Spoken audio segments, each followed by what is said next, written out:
Question number 2, Alec Rowley. Presiding Officer, it's worth remembering that there was a report published a few weeks ago by Professor Jim Gallagher that showed that spending per head of population in Scotland compared to England had fallen as a direct result of decisions made by this government. But I would say, Presiding Officer, that anyone reading this report from the Auditor General this morning on our NHS in Scotland cannot be anything but concerned. Concerned about the budgets and the financial management of the health and social care in Scotland. Concerned about the shortages of staff at every level and concerned for the impact of all of this on patients. The report clearly states that the patient experience will get poorer unless the pace and scale of necessary change is actioned now.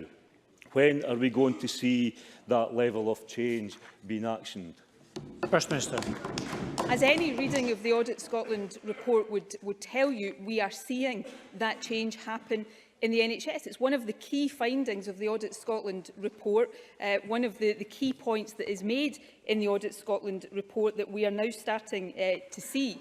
The reforms that have been introduced, it looks specifically at integration authorities and says that these reforms are now starting to deliver the change that we need to see. Now, in terms of spending, of course, spending per head of population on the health service in Scotland is 6.5% higher than it is in the UK as a whole, £143 higher for every person in Scotland compared to the rest of the UK. And again, this is a point I make frequently, but parties, and certainly my party is government, but all parties have to be accountable for what they put forward. Labour went into the last Scottish election promising less money for the health service than any other party, even the Tories, for goodness sake, represented in this Parliament. The fact of the matter is there is record funding going into our health service. There are record numbers of people working in our health service. But as Audit Scotland expressly says in this report, it is no longer enough just to put extra money into the health service because of the rising demand. We need to deliver reforms, and those are the reforms that we are delivering. The reforms that, according to Audit Scotland, are now starting to show real benefits to patients across the country. Alec Rowley. But if we stick to the facts are that we have health boards across Scotland not able to make the cuts to balance their budgets. Those same boards are then borrowing money from the government to balance the books, storing up debt for the future. Prescribing costs are increasing at a level that is not sustainable. Indeed, we now have council tax funding being used to be able to pay for prescriptions through the integrated joint boards. The lack of workforce planning is driving up costs, and we're having to use more and more agency staff and locums. The whole thing is spiralling out of control. The Royal College of Nursing, Presiding Officer, are today calling for clarity on how more care will be delivered in the community, and they want to know how staff and the public will be engaged in the development of services, community services, moving forward. Can the First Minister answer that question? First Minister.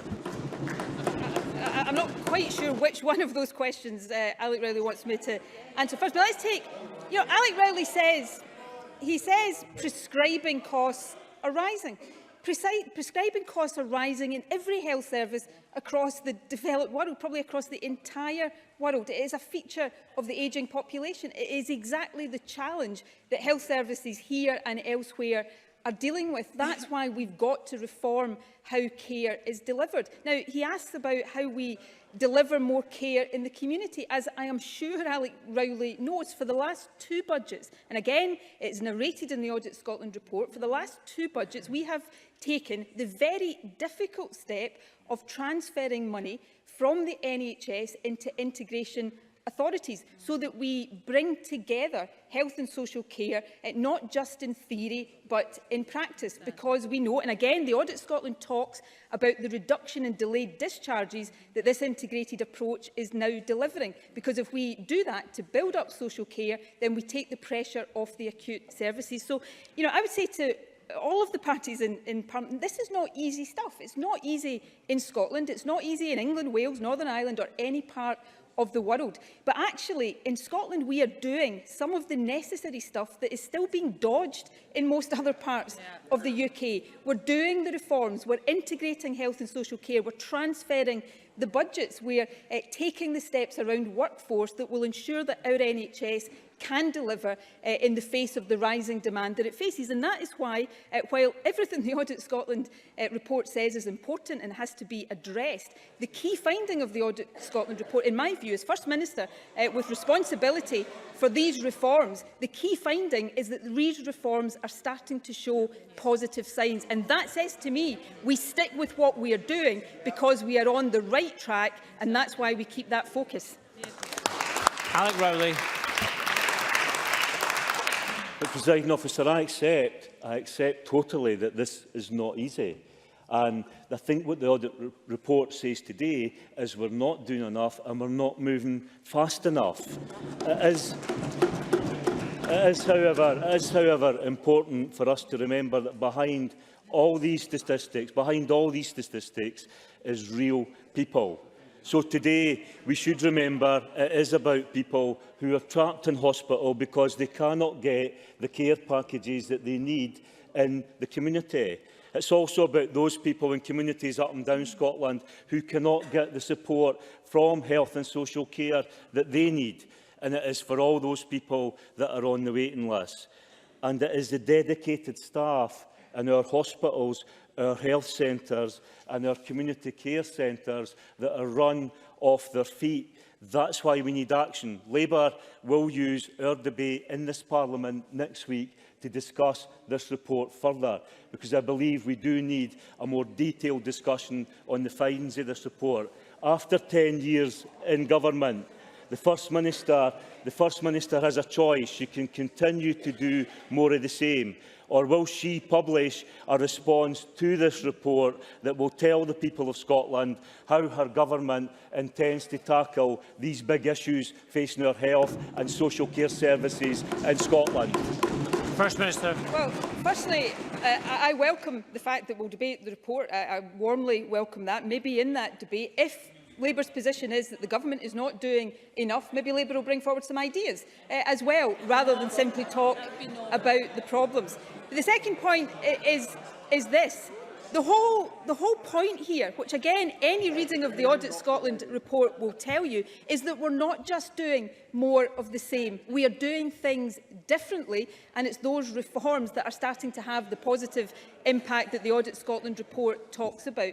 And, you know, Alec Rowley says we should do it faster. Well, do you know what? I am absolutely open to doing this faster, but often when we bring forward proposals for change, what we find are the impediments to those change sit on the opposition benches, because they never want to do the tough stuff. They just want to get up here, and it is the easiest thing in the world to get up and diagnose the problems. Our job and what we are doing is coming up with solutions. And I tell you what, we will not do daft and wrong-headed things that we're seeing south of the border. Because of the action we are taking in Scotland, delayed discharges are coming down because of sensible change. In England, we see proposals to use Airbnb to rent accommodation from local residents to get old people out of hospitals. So we will continue to do the sensible, evidence-based things that deliver the improvements in our NHS that we are determined to continue to deliver.